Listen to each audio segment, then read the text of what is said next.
আপনি আমাকে অনেক কষ্ট দিয়েছেন শুধু আপনাকে চেয়েছিলাম বলে।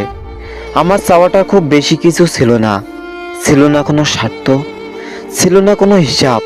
শুধু চেয়েছিলাম আপনার পাশে একটু জায়গা, আপনার জীবনের ভিড়ে একটুখানি নিজের নাম। অথচ সেই চাওয়াটাই যেন আমার সবচেয়ে বড় ভুল হয়ে গেছে। আপনি দূরে সরে গেলেন আর আমি রয়ে গেলাম প্রশ্নহীন এক নীরবতায়। প্রতিশোধ প্রশ্নই ওঠে না, কারণ ভালোবাসা কখনোই প্রতিশোধ শেখায় না। যে হৃদয় সত্যিকারের ভালোবাসতে জানে সে ঘৃণার আগুনে পুড়ে নিজেকে ছোট করতে পারে না। আমি আপনার রবের ন্যায় বিচারে বিশ্বাসী। মানুষ ভুল বুঝতে পারে, অবহেলা করতে পারে, কষ্ট দিতে পারে, কিন্তু আমার রব সব দেখেন, সব জানেন। তার বিচারে কোনো তাড়াহুড়া নেই, অন্যায়ও নেই। তাই আমি প্রতিশোধ নয়, ধৈর্য বেছে নিয়েছি।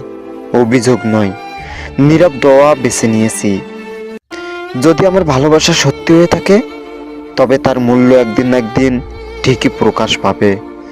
আর যদি নাও পাই তবুও আমি নিশ্চিন্ত, কারণ আমি ভালোবেসেছিলাম নিঃস্বার্থভাবে। আর আমার রব ন্যায়পরায়ণ।